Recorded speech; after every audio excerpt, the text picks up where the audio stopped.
When a game has been in development for 13 long years, as Grand Theft Auto 6 has been, you can forgive its followers for becoming a bit intense, scrutinizing every tiny detail for precious clues. For example, predicting when trailers are going to drop based on phases of the moon, like some kind of medieval fortune teller. I see. But just because that theory didn't pan out, that doesn't mean everything online GTA soothsayers have been predicting will turn out to be false. In fact, some of the fan theories doing the rounds online are pretty convincing. And of course, some are totally hat-stand. Just ponder these 8 of our favourite GTA 6 fan theories that are so crazy they might just turn out to be true. Enjoy, and let us know your personal Grand Theft Auto 6 theories in the comments. Grand Theft Auto games have a rich history of restricting your movement in the early game to a particular limited area of the map. Turn right. And we have a rich history of attempting to defy those restrictions in the face of our own personal safety. 6 stars for crossing a bridge? Wait until they find out about all those murders I did. Grand Theft Auto 5 did break with that tradition by letting you roam the open world as far as you liked from the get-go once you'd cleared the prologue bank heist in North Yankton. One GTA 6 fan theory, however, holds that Lucia's movement in the early game will be limited to a certain region of the map on account of the stylish ankle monitor she's been fitted with upon leaving prison. Hey. This electronic monitor would be used to track Lucia and ensure she abides by the conditions of her parole, specifically to check that she stays in a certain starting area during the early part of the game while she's still doing community service and whatnot. Hey.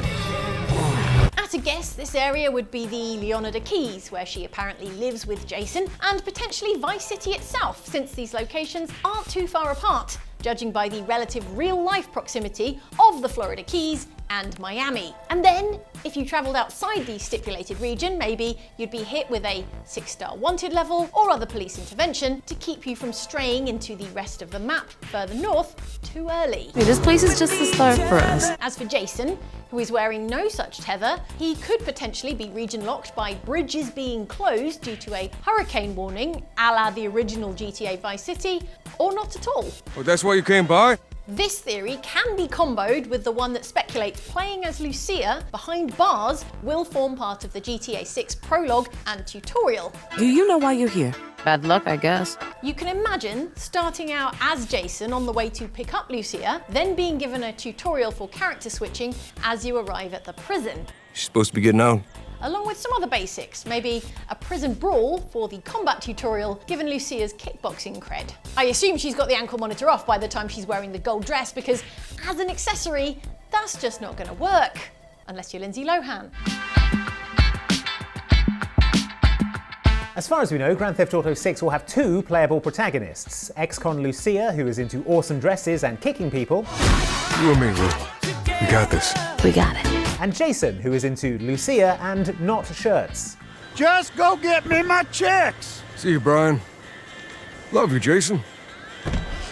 Rockstar has told us a bit about Jason so far. According to the official Grand Theft Auto 6 website, Jason grew up around grifters and crooks, and after a stint in the army trying to shake off his troubled teens, he found himself in the Leonida Keys doing what he knows best, working for local drug runners, which is all very cool and very Grand Theft Auto. However, some GTA fans think there may be another thread to Jason's story that we haven't seen mentioned yet, and that's the fact that he's a cop. If you're wondering how fans arrived at this conclusion, there are some hints in the trailer that definitely support this theory. First up is when Jason goes to the prison to pick up Lucia, presumably at the start of the game. The desk sergeant asks Jason if he's seen him before, which might just let us know that Jason visits Lucia often, but might also be a hint that he's seen him before because Jason is a familiar face to law enforcement due to working with them. I've seen you here before. You might have. Then we have this character later in the new trailer asking if Jason is a Fed. Yo, D, this full of Fed? Which, hey, might be because he's a Fed. Then there's the fact that when Jason is seen riding in a car with drug runner Brian Heder, he's wearing very similar tactical gear to that seen being worn by a cop only seen from behind in body cam footage as they raid a drug house. Could this actually be Jason? We also see a cop car ignore Jason and Lucia during a high-speed chase. But why? Then there's this cop character seen in the trailer telling someone that cops need to stick together. Us cops, we gotta protect each other. Who's he talking to? Jason? Could be Jason. More speculation says that there might be a secret third protagonist of the game, with this cop being offered as a likely candidate, allowing you to play the game from both sides of the law. Some have further speculated that Jason isn't a cop per se, but rather is working with the cops, perhaps as part of some kind of deal, which, you know, we have seen before in a Rockstar game.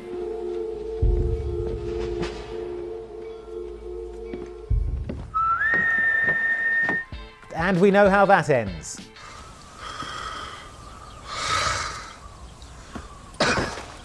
Badly. It ends badly. To truly get into the mindset of a GTA conspiracy theorist, you have to tell yourself that nothing Rockstar does is accidental. Except maybe leaving that sex minigame in the code for GTA San Andreas. But apart from that, if something is shown in a trailer, it's because it's an enormously important feature of the game, like, for example, Jason's hair changing length or this lizard wearing a tiny crown. King Lizard confirmed for final boss, obviously. So the fact that there is a legally distinct PlayStation 5 lookalike next to the TV in Jason and Lucia's apartment has got the fan theorists working overtime, trying to figure out how it'll figure into the gameplay of Grand Theft Auto 6. Of course, people are saying that you'll be able to play video games on this machine, but one of the more popular fan theories states that it won't just be any video game. In fact, you'll be able to play through the entirety of Grand Theft Auto Vice City within Grand Theft Auto 6. As you're no doubt aware, Grand Theft Auto Vice City is the fourth game in the Grand Theft Auto series and is set in the same fictional city as Grand Theft Auto 6, the Miami-like Vice City. I'm gonna go see what I can dig up. I'll be watching you, Tommy. It's this connection that is leading folks to speculate that GTA Vice City will be fully playable in GTA 6, and we admit it would be a cool inclusion. Not only would you get to play what is still many people's favourite Grand Theft Auto game, you'd also get to see just how far Rockstar has come with its game worlds by comparing the Vice City of the original game with the much more detailed and beautiful version waiting for us in GTA 6. But then it does beg the question, why would you do that instead of just playing GTA 6? Ooh, maybe because Rockstar will hide more secrets inside the in-game version of GTA Vice City inside GTA 6. Now you're thinking like a Grand Theft Auto conspiracy theorist.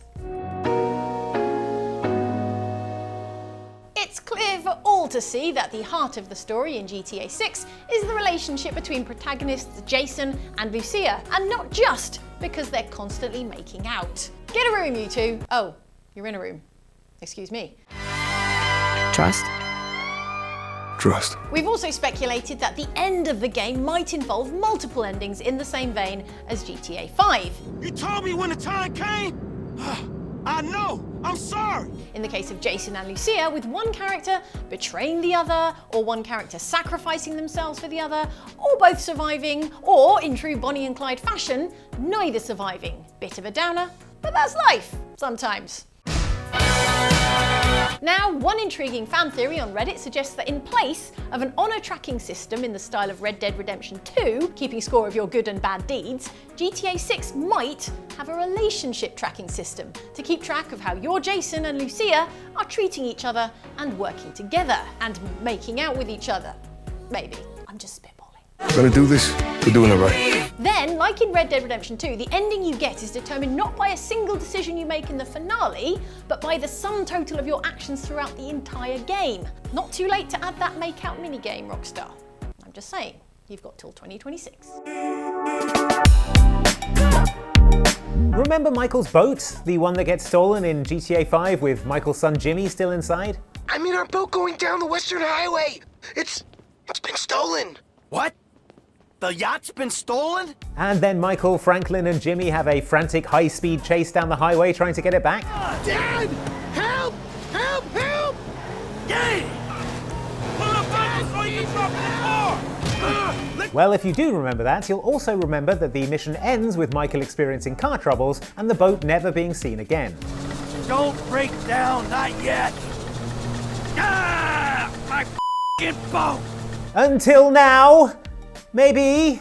That's the thinking of supporters of this next GTA fan theory, which states that this boat seen in Jason's yard in the trailer is none other than the same boat last seen disappearing over the horizon on the Western Highway in Los Santos. It's certainly a similar type of small yacht, and the colour scheme is the same, so you can see why fans are latching on to details like this. It would also be a less in-your-face way of doing Easter eggs and nods to previous games, instead of just having characters show up to make cameos. Instead of a full-blown cameo, there could be a reference to Jason buying the boat from some shady characters from Los Santos, or something similar, which doesn't confuse new fans, but that older fans will recognise as a reference to GTA 5. Or maybe Rockstar just didn't feel like coming up with a new boat and reused the design, and is now surprised that everyone thinks they're doing a clever reference. My money's on that one, honestly. Imagine looking at the huge number of highly detailed locations that Rockstar has revealed for GTA 6 and thinking, you know what Rockstar might be hiding? A whole nother city? Daddies, today on the show we're going to talk about why America is #1. That's one fan theory doing the rounds at the moment, theorising specifically that Liberty City from Grand Theft Auto 4 will be a secret location that we'll visit during the story, complete with its skyscrapers, suburbs, and hopefully no sign whatsoever of Roman Bellic. No, I'm a fat prick. What can I do? Pay your debts? Fingers crossed, the canonical ending to GTA 4 was the one where he accidentally got shot in the chest.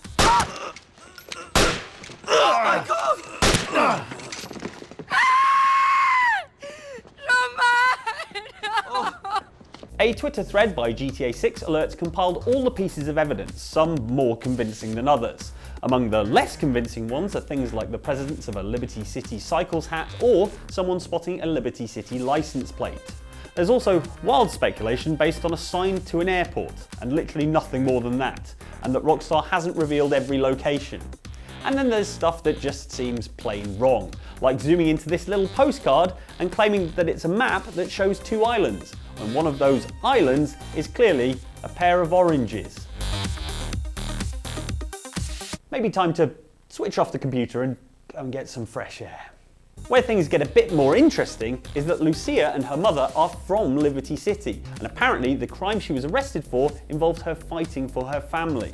It may even be that the crime she committed was committed in Liberty City, but she's serving time down in Vice City.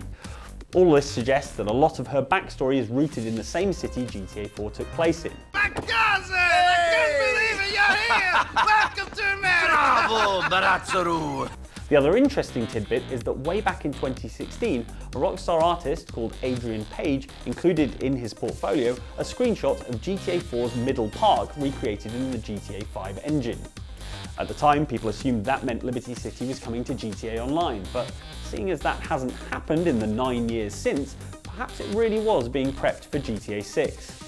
Before we get too excited though, bear in mind that when GTA 3 era Liberty City was included in San Andreas in the St. Mark's Bistro mission, it was only a very small part of the city. Considering the ridiculous level of detail of GTA 6, adding another city-sized landmass that has to match that level of quality and then fill it with things to do seems a tad on the unrealistic side. Based on this evidence, there's a decent chance we'll get a mission set there, but it's optimistic to expect the whole of Liberty City to be present and explorable in GTA 6. Doesn't stop us wanting it though. Give us liberty, or give us death. Though if this game takes much longer to come out, death is an increasingly likely possibility. Okay, this one is a bit more out there, so bear with us, but this fan theory states that Grand Theft Auto 3 and Grand Theft Auto Vice City are both movies within the fictional universe of Grand Theft Auto 6. The genesis of this idea is that there are 3 distinct Grand Theft Auto universes. There's the 2D universe, which consists of the early top-down GTA games, Grand Theft Auto 1 and 2. There's the 3D universe consisting of GTA 3, Vice City, San Andreas, and GTA Advance.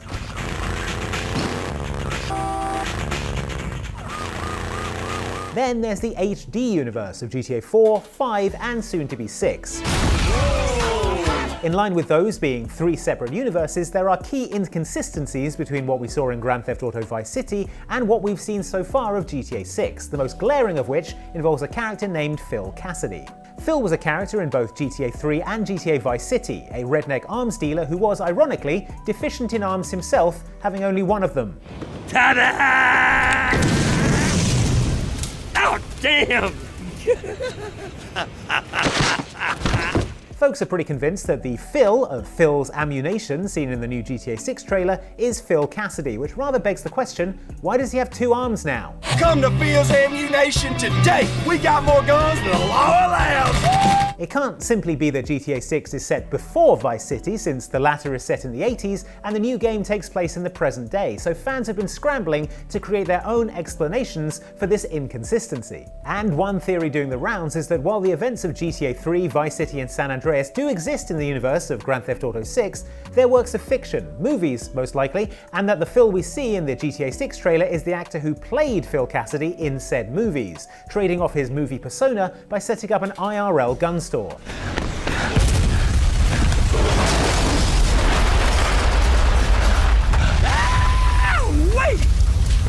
Although it's a fun theory, surely Rockstar aren't going to be able to resist including references to some high-profile GTA Vice City characters like Tommy Vercetti or Lance Vance, whether or not that's strictly consistent with the GTA multiverse timeline. So take this one with a grain of salt. Or, since this is Vice City we're talking about, any white powder will do.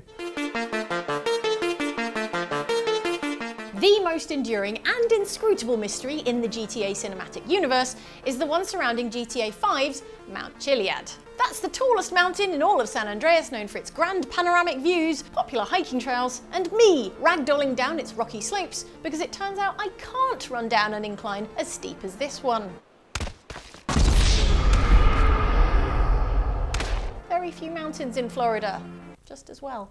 The Mount Chiliad mystery, which dedicated fans have been puzzling out for some 12 years now, involves an enigmatic mural at the Mount Chiliad cable car station. This mural depicts, well, a lot of stuff, and it means, well, it depends who you ask. Overlaid in the correct way on the correct portion of the map, the mural points you to further mysterious markings elsewhere on the mountain and onto other cool stuff, like a sunken UFO crash site.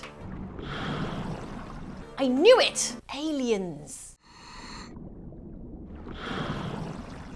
But, according to some, Mount Chiliad has not given up all its secrets, and according to others, specifically a keen-eyed GTA 6 trailer watcher on Reddit, this symbol, spotted amidst graffiti on a wall in Leonida, is the very same symbol from atop the Mount Chiliad mural, of a flying saucer, or an all-seeing eye, if you prefer your mysteries Illuminati flavoured. They sure look identical, and for sure it's not there by accident, so could it mean that the Mount Chiliad mystery continues in GTA 6, perhaps in the wilderness of Mount Caliga National Park, where there's no end of space for murals and ancient markings and UFO-based treasure hunts? Friends, it could mean that.